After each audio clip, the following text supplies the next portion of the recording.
welcome to our weekly live stream for adult guitar players that want to become rock stars around the campfire. And if you're looking for where to follow this series from the beginning, you can. There's a link in the comments that will take you back to this series from the beginning, and it goes through the Smith Music website. Today we have Justin is here with us. Our normal volunteer Doug has some technical issues today, and their internet is down, so he won't be able to join us. But for those of you that have been following along with Justin and I are probably going to get pretty nerdy because we can go down the technical rabbit hole, and I see him laughing, which will be off camera to you. But we are going to get rocking out on this right away.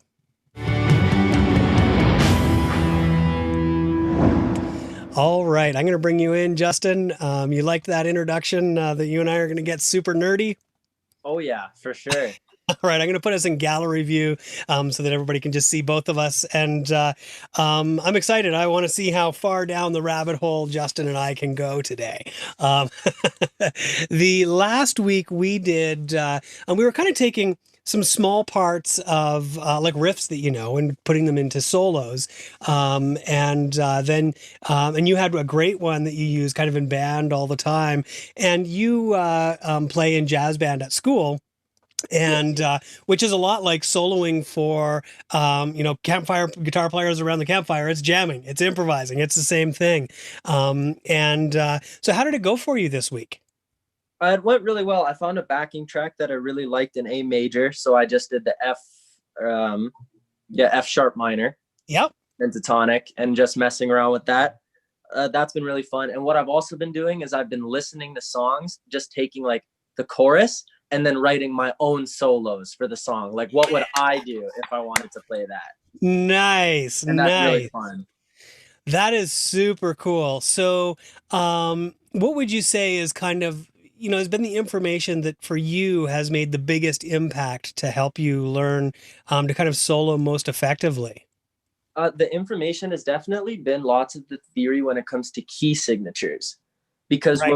when we do it in like jazz band, we play like a B flat blues scale, and it technically doesn't have the third note of the major scale, so it works anywhere.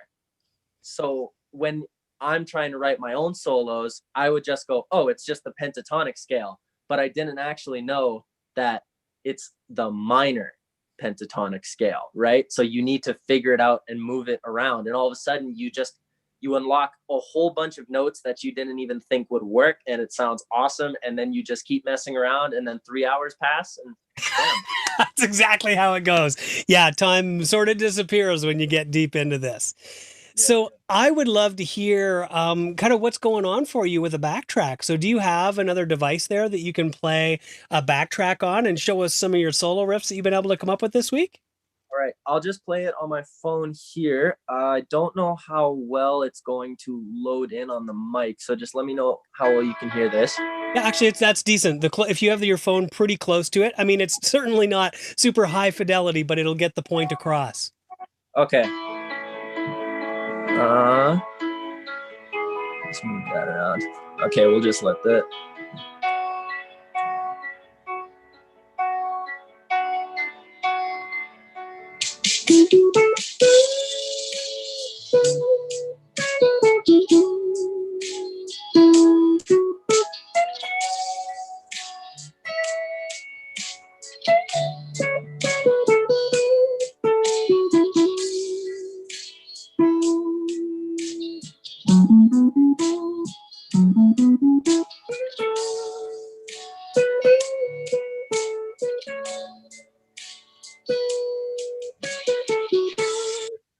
Yeah, that was just like 8 bars. That's awesome. That's awesome. So one of the things that I noticed is that you've kind of stopped worrying about putting in so much stuff and made the stuff that you put in count. Yeah, the BB King way of guitar. Yeah. And that doesn't mean you can never, go whole hog on it. But as a person is learning to do this, less is more, for sure. Yeah, for sure. Yeah, no, I love that. So then, progressing from here, I love that you're, kind of taking the chorus of a song and saying, okay, what would I do to solo over that? Typically, solo sections will be either the chorus or the verse chord progression for the solo. Yeah. So that's a brilliant move. I really like that. Um, Now, have you done any? I'm going to say writing. I don't mean writing it down, but I mean creating solos where it's more like songwriting than improvising. Um, well, what I've been doing with this, because I'm really bad with writing things out and it gets really messy, is I actually like record little snippets and then Perfect. I'll play back the video and decide what I like. So on my phone, I have a whole bunch of videos. I have one of me just going, and then the video ends. And then Yeah. I know, like, okay, that sounds cool. What else can I do? And it's like, okay.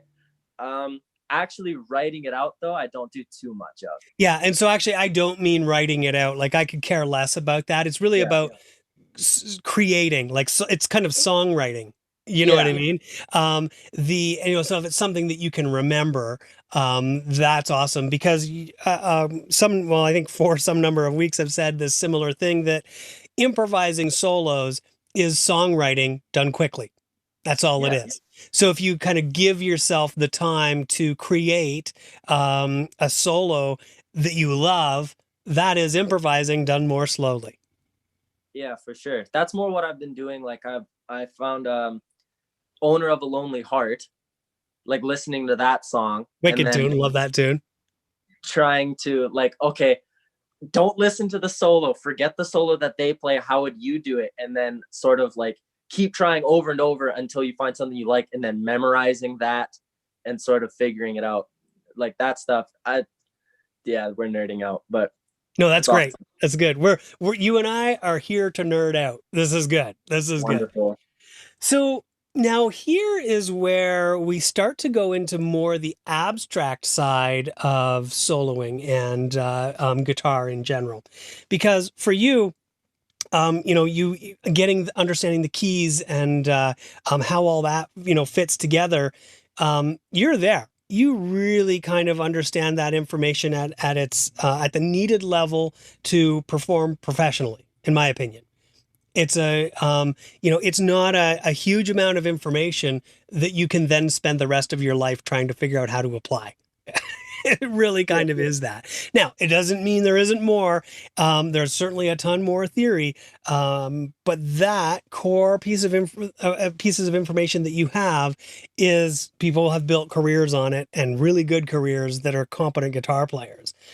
So then, when we go into the abstract side of things, here's what I mean: is people talk about, oh, going into music and the greats break the rules, right?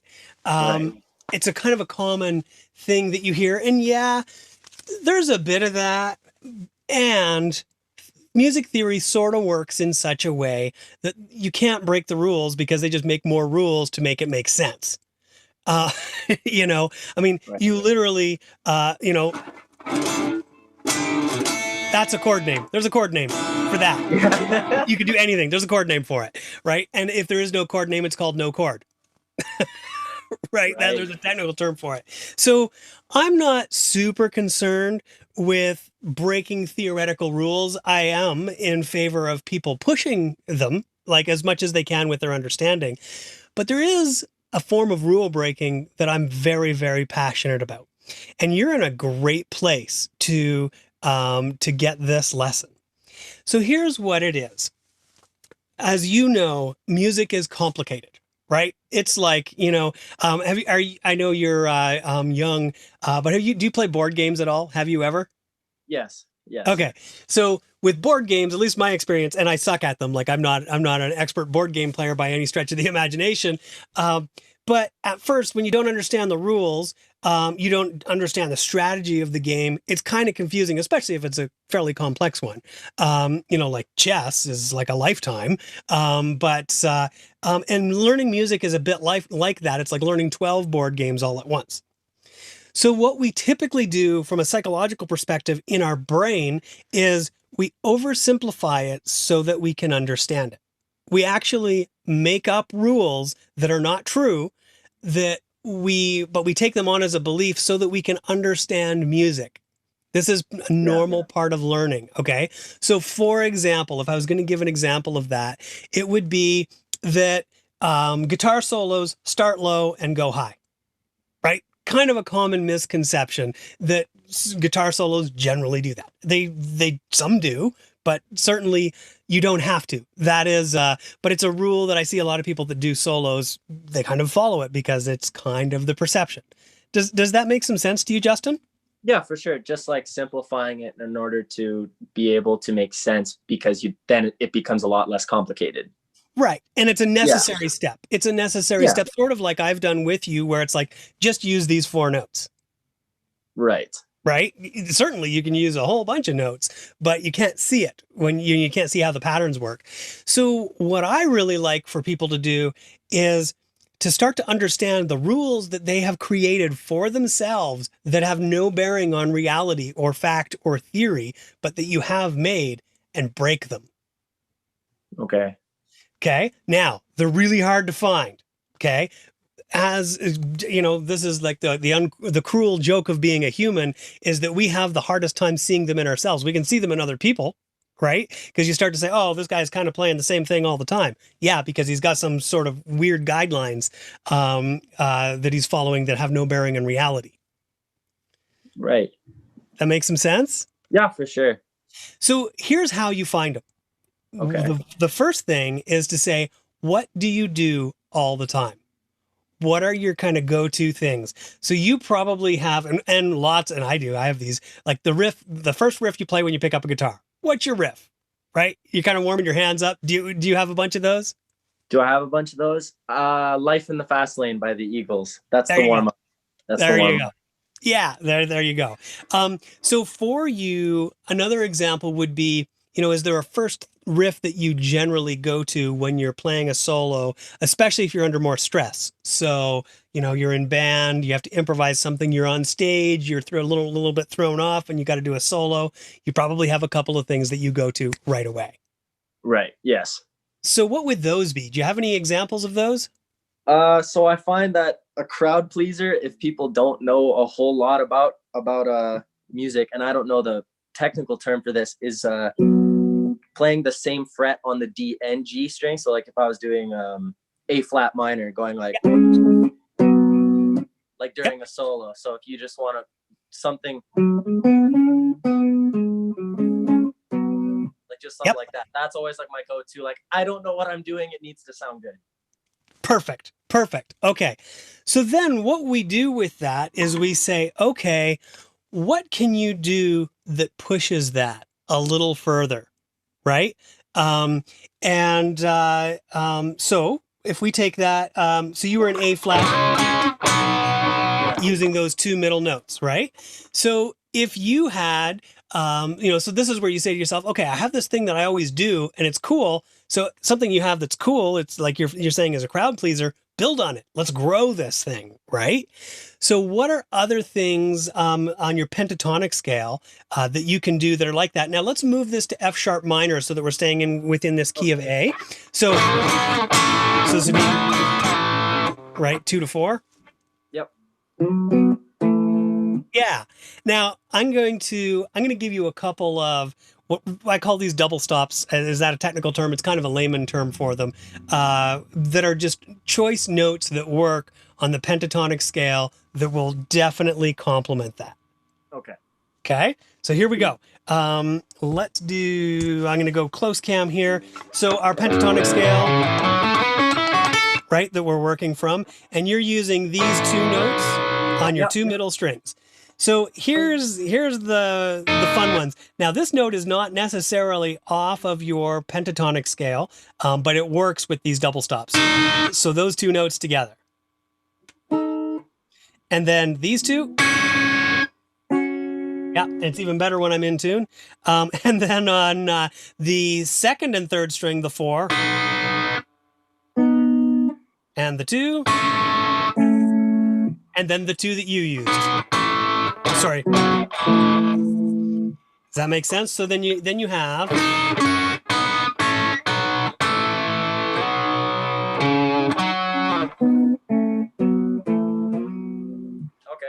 Okay. So now what can you do with that that's super cool? So there's some, like this is super funky. Those two.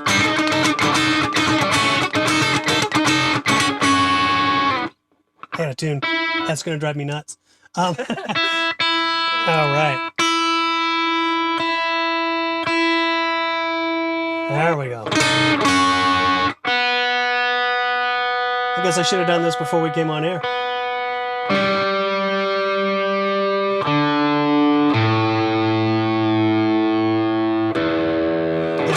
That'll do it. Okay, so yeah, you got what's going on there. So now, just to go back to this little funky cool riff.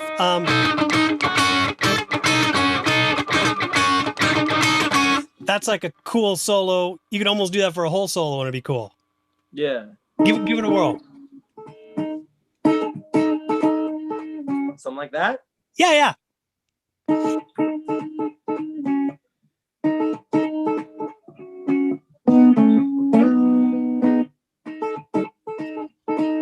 Okay. Pretty fun, hey? Yeah. I like that. Now, you were kind of doing like as kind of your ending on your solo, right? Yeah. So you could do the same thing. You could use this in the same way. And there's the end of your solo. Oh, I got it reversed.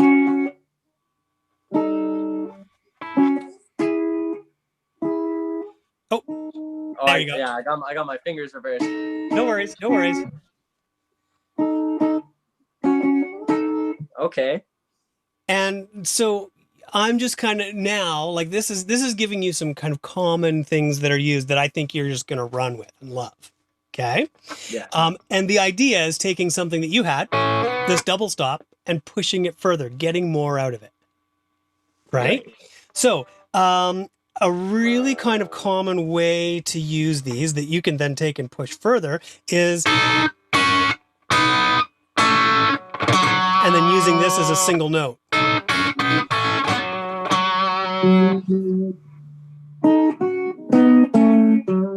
Ooh. Yeah. Now, is it played in that order? Sometimes. Sure, you can do that, but you can also hang on it longer.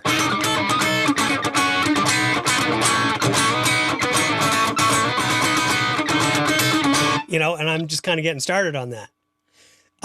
Once you have an idea that's working and is pleasing the crowd, hang with it. Yeah. Like lots of the soloing I'm doing with jazz, it's very like limiting because we're not playing anything like super hardcore. Like whipping that out in a jazz solo would be like, whoa. So it's just a lot of like. So this is cool. I like this. Well, so here's the thing. And yes, you do need to play appropriately for the music that's happening, right? And you're right, that would be, and you'd have to watch, which jazz song you're bringing it in. But do you want to be the soloist that's politely fitting in the background when the spotlight's on you? Or do you want to be the one that's like, nah, I'm here. I'm doing this thing. Yeah. Okay. That's fair. Yeah. They don't call it solo for nothing. Right. Right. And it'll also encourage everybody else to bring their A game. Yeah. Okay. That's awesome. If you go too far with it, which you likely will at some point, it's part of learning, there will be checks and balances. You might probably be the person that says to the teacher, whoops, I went a little too far with that. I'm trying some new stuff. And the teacher's going to say, cool, that's awesome. Or it might be the teacher saying, yeah, can you just tone it back a little bit? And it's fine. You be polite but you're there to stand out. Exactly. Okay. Have your Marty McFly moment, right? That's right. All so, right. So the whole basis of this is kind of finding, what are the perceptions that you've created at some point so that you could understand guitar And the more you can find out what those are and destroy them with now reality, because you understand music a lot better than you ever did when you were first starting learning. And this starts at day one. Right. Right. So when we start to look at, okay, what you look at it through behaviors, what are you always playing? What are you always doing? And then try to come up with the opposite, just strike it right down. Okay. Do you have anything else that you kind of always do when you play? If I ever have to do like a 16 bar solo, like something really long and I'm dragging out, I like to switch into power chords. So like if we were doing it doesn't work in F sharp minor, so I'll do it in like Sure. B. So I'll like so be soloing.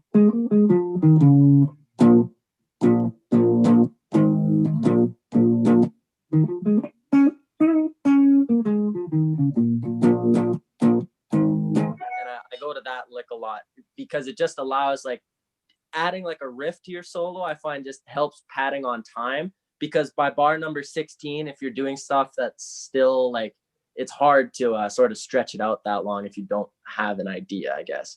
That is totally fair. Okay. So what I would say then is let's work a little bit on how to stretch out your solo. Okay. Okay. So there's a few ways to look at solos, and one of them is to look at it more like it's a vocal line. Right. And it's more melodic. And certainly, you know, you look at guys like Joe Satriani, and are you familiar with Joe Satriani? No, I am not, but it sounds familiar. Okay. You want to go check out Joe Satriani. Okay. But it's really kind of more where they're writing a melody line that gets repeated. So they kind of write, and it's all instrumental music, or typically is, where they have like a verse and they have a guitar line that they play for the verse, and they have a chorus, and the guitar line takes the vocal line. It's a different melody for the chorus. And then there is the all out guitar solo part, and they kind of follow a familiar pop structure with a lot of this kind of music. Right. And so essentially what you're looking for, if you want to write in a more melodic way, is to find things that are worth repeating. So, and one of the ways you can do this is you can actually learn to play vocal lines. Yes, I always hear this in solos. Like it's like the guitar is singing, I guess. Like you can sing along with the guitar because it's playing what the singer was singing. Exactly. Okay. Exactly. And so then you can use the vocal line to influence your guitar solo. Yeah. Okay. Right. Now, in a more, I'm going to say, toned down way of going through that is to say, can you find a 4 or 5 note riff that's worth repeating when you're improvising? And so in your more, I'm going to say ad hoc, you know, practicing improvising, trying to find things that are like a hook, like a main hook for a song, you know, and hooks will, you know, often either like repeat 4 times, or you'll play the first part and then do a first ending, play the beginning part again and do a second ending. Yeah. Okay. Okay. So now those are harder to make on the fly for sure. They're easier when you create, right? And sort of go into a songwriting thing. But let me just see if I can do a sort of example. Yeah, I sort of had to do something like this for a Christmas concert. No one wants to hear Christmas music, so I won't play it. But like when we did Santa Baby, for the guitar solo, it would start off like the first few notes are the vocal line, do ba do da da Nice. do da do, and then it would go like, okay, now solo, and then bring it back. So you're taking them from like the known into the unknown and then back, so they could still sing along if they wanted. But it's still a solo. That's a great strategy. That's a perfect strategy. So I have, I just pulled up F sharp minor backing track. And this is by Nick Neblo. I'm just going to play it on here, and I'm going to see if I can New Lipton iced tea. Find something that's worth repeating. 40% less sugar than the leading iced tea. After the commercial. There we go. Bring home the bucket with contactless or the second commercial. Get free delivery That's on awesome. buckets with code we deliver from KFC. Maybe I should subscribe to YouTube Red. Okay, here we go. I'm gonna let him turn around through the chord progression. Yeah. So he's on D, and he's gonna go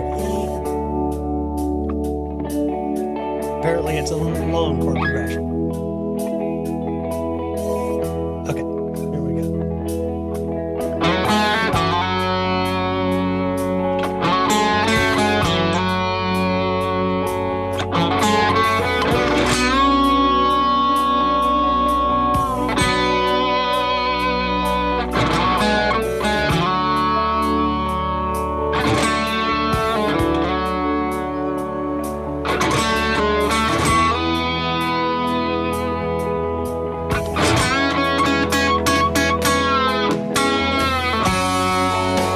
You kind of get the idea?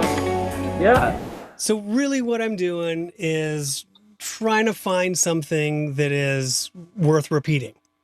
Yeah. Like Right? So Eric Clapton vibes. Yeah. So that was, so I did steal a note that was not in our pentatonic. Yeah, but it is on the natural minor scale. So I was basically using those three notes as the main core of what I was playing there. All right. Does that make some sense? Yeah, for sure. This is something to definitely play around with. Yeah, because if you're not playing something worth repeating, you're probably not playing something worth playing. Yeah. That's a little bit extreme, but just from a musical emotional standpoint, we want to play things that people will remember.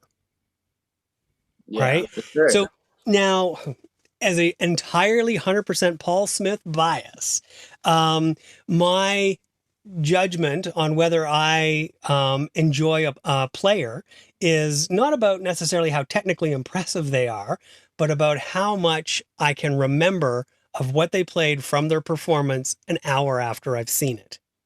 Exactly. Those kinds of musicians that stick with you and that can affect you in a way that no other art can. Like, those are the ones that people remember. That's the BB King. That's Santana. I mean, Santana is very technically skilled, but BB King, I've never seen him pull out like sweep picking and just going absolutely crazy. Like, no, but everybody knows BB King and loves it because of how much it affects them.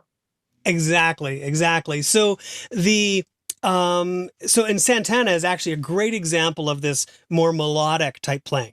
100%. He's like king of it. Right? Yeah, for sure. So let's see. I know I'm totally throwing you under the bus, but you've been through this before. I want you to put on that backtrack and then just play around a little bit. Give yourself a couple minutes and then see if you can find a 3 or 4 note sequence that you feel like it, is worth repeating. And then you and I will work on that together. All right, for sure. Cool. Okay, rock it out. All right. Do you want me to use the same backing track you were using? Or doesn't really matter, as long as it's in key of A major or F sharp minor. Okay, then I will use the backing track that I had before because it's right here. Perfect. Just kidding. My internet wants to be really slow. There we go.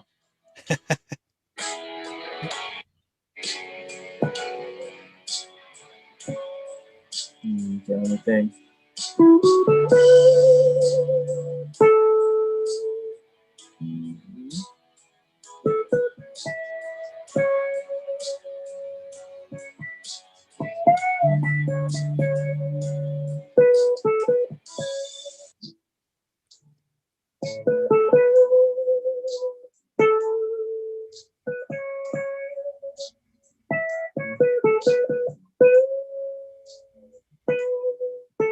All right. Okay. Something like that, sort of. Yeah. That's perfect. You're starting to dig right in. What do you got? Like, what's the, I use kind of 3 notes as the core of what I played.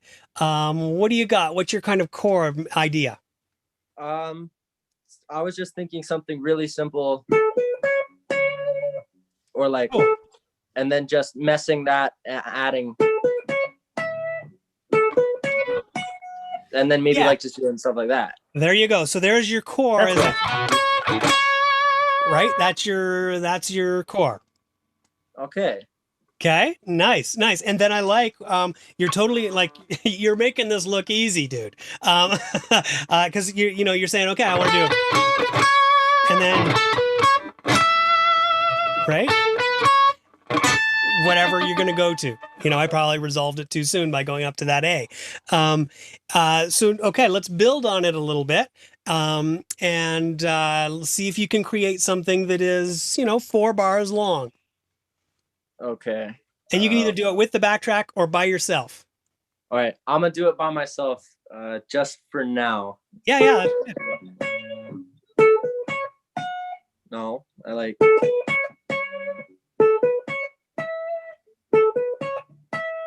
No.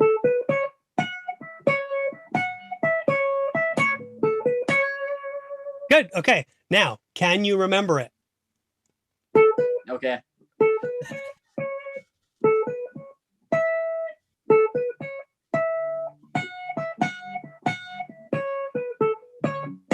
No, I think it was different. That's okay. That's all good. So, and now it's fine. Like, there's no rules to this other than the guidelines we make up in our head that have no bearing on reality. But the idea with this is, like, you can say, okay, I'm doing, I got this first part worked out, and then when I get to the end, I am going to improvise that part. Okay. Right? So, you got your, and then improvise. And then. Okay. You get the idea? Yeah.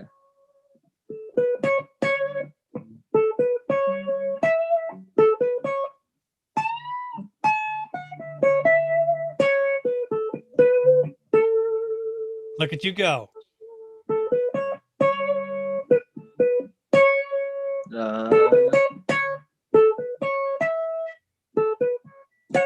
Oh, and then we could. Oh, okay. Let me think. No, this is good. So many options.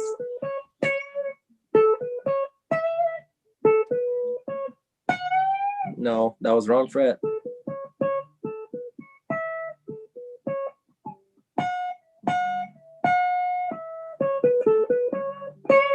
Okay, and now we get to our next abstract principle, because you are creating something that is worth repeating, right? So, and this is more like songwriting / improvising slow. Right. How do you tell when it's good? There is no real measure, but I want to give you the best measurement tool that I know of. Okay, and it's still pretty abstract. But if you look at the music that you've loved the most in the world, that has affected you the most deeply, right? Because that's what we've agreed. That's the only thing we're really playing for. All right. So if you look at how you feel when you hear the greats that you love playing, and whoever that is to you, that's the goalpost. That is what you're trying to create. Okay, so you can say, okay, I got this cool riff. Sorry. Okay. Over top of a backtrack, you start to say, okay, well, how close am I getting to that, greatness? That's a 10 out of 10. If I'm at a 4 out of 10, that doesn't mean you failed. It means now you got to make it a 5. Right. And then when you're evaluating all of the hundreds of cool options that I saw light up in your brain as you were going through this, the goalpost that you use to measure those things is, does it bring me closer to that 10 out of a 10 emotion, or does it bring me further away? Right. The most complex things that you do may bring you closer to that, but they may not. Right. Does that make some sense? Yeah. This to me, I will always find theory interesting, but there's something super cool about, like, this part you just got to do. You can't read this out of a book and then, like, figure it out. You just got to pick up a guitar and just do it. Right. Awesome. Yeah. This is the conversation that does not happen in college and university. Right. I don't think there's a chapter on playing with emotion. That's awesome. Yeah. So based on that, what I would love for you to do this week is, with a backtrack that is, like, you can write it yourself, like you can record it on a voice memo or something like that, or you can use any backtrack. But I would like you to create a solo that you remember and you like it so much that you want to use it, that has the most emotional impact that you can create at this moment in your life. Okay. Okay. Now, here's the reason why, and this is partly why it's scary, is when you do that, and then next week when you show it to me and you say, this was the most highly impactful solo that I could make, that's a moment in time that says, this is the best I got right now.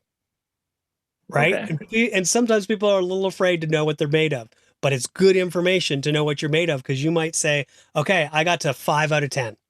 Well, okay, cool. You're halfway there. Does that Okay. make sense? If you Yeah. get to 8 or 9 out of 10, amazing. Right? All right. It's awesome. I'm so hyped now. Okay. Cool. Good. So I never know where things are going to go when I start a conversation with you. It did not go as super nerdy as I thought it might. And this is actually beyond nerdy, because the first part of everything, the theory, is like super nerdy, which you can get and you and I can do all day. Without this balancing the theory, theory is kind of pointless. This is like philosophical nerdiness. That's right. Just like, it's totally true. Just like great sports athletes, all of them, I believe all of them, but who knows? This is me speaking with authority about sports athletes.